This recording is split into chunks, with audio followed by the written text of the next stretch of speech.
ಕೊನೆಗೂ big boss ಮಾಜಿ ಸ್ಪರ್ಧಿ drone ಪ್ರತಾಪ್ಗೆ relief. Court ಮಹತ್ವದ ಆದೇಶವೊಂದನ್ನು ನೀಡಿದೆ. ಏನಿದು ಆದೇಶ ನೋಡೋಣ ಬನ್ನಿ. ನೀವು ನಮ್ಮ ಚಾನಲ್ಗೆ ಹೊಸಬರಾಗಿದ್ದರೆ ಸಬ್ಸ್ಕ್ರೈಬ್ ಆಗಿ ಹಾಗೂ ಬೆಲ್ ಐಕಾನ್ ಆನ್ ಮಾಡಿಕೊಳ್ಳಿ. ಕನ್ನಡದ ಬಿಗ್ ಬಾಸ್ ಸೀಸನ್ 10ರ ರನ್ನರ್ ಅಪ್ ಡ್ರೋನ್ ಪ್ರತಾಪ್ ಅವರು ಕೃಷಿ ಹೊಂಡದಲ್ಲಿ ಸೋಡಿಯಂ ಮೆಟಲ್ ಬ್ಲಾಸ್ಟ್ ಮಾಡಿ ಸಂಕಷ್ಟಕ್ಕೆ ಸಿಲುಕಿದ್ದರು. ಡ್ರೋನ್ ಪ್ರತಾಪ್ ವಿರುದ್ಧ ಕೇಸ್ ದಾಖಲಿಸಿದ್ದ ಮಿಡಿಗೇಶಿ ಪೊಲೀಸರು ಮಧುಗಿರಿ ಜೈಲಿಗೆ ಕಳುಹಿಸಿದ್ದರು. ಡ್ರೋನ್ ಪ್ರತಾಪ್ ಅವರು ತುಮಕೂರು ಜಿಲ್ಲೆ ಮಧುಗಿರಿ ತಾಲೂಕಿನ ಜಕ್ಕನ್ಲೋಟಿ ಕೃಷಿ ಹೊಂಡಕ್ಕೆ ಸೋಡಿಯಂ ಎಸೆದು ಸ್ಫೋಟ ಮಾಡಿದ್ದರು. ಸೋಡಿಯಂ ಮೆಟಲ್ ಬ್ಲಾಸ್ಟ್ ಆದ ವಿಡಿಯೋವನ್ನು ಸೋಷಿಯಲ್ ಮೀಡಿಯಾದಲ್ಲಿ ಹಂಚಿಕೊಂಡಿದ್ದರು. ಈ ಬಗ್ಗೆ ಸುಮೋಟೋ ಕೇಸ್ ದಾಖಲಿಸಿದ್ದ ಪೊಲೀಸರು ಡ್ರೋನ್ ಪ್ರತಾಪ್ ಅವರನ್ನು ಬಂಧಿಸಿದ್ದರು.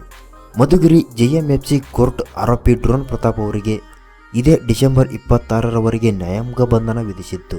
ಮಧುಗಿರಿ 4ನೇ ಅಧಿಕ ಜಿಲ್ಲಾ ಮತ್ತು ಸತ್ರ ನ್ಯಾಯಾಲಯ ಇಂದು ಡ್ರೋನ್ ಪ್ರತಾಪ್ ಅವರ ಜಾಮೀನು ಅರ್ಜಿ ವಿಚಾರಣೆ ನಡೆಸಿದೆ.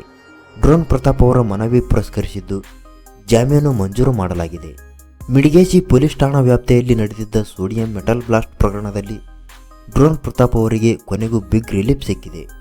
ನಾಳೆ ಮಧುಗಿರಿ ಉಪ ಕಾರಾಗೃಹದಿಂದ ಡ್ರೋನ್ ಪ್ರತಾಪ್ ಅವರು ಬಿಡುಗಡೆ ಆಗುವ ಸಾಧ್ಯತೆ ಇದೆ. ಡ್ರೋನ್ ಬಗ್ಗೆ ನಿಮಗೆ ಏನೆನಿಸುತ್ತದೆ ಕಮೆಂಟ್ ಮಾಡಿ ಹಾಗೂ ವಿಡಿಯೋಗೆ ಲೈಕ್ ಮಾಡಿ.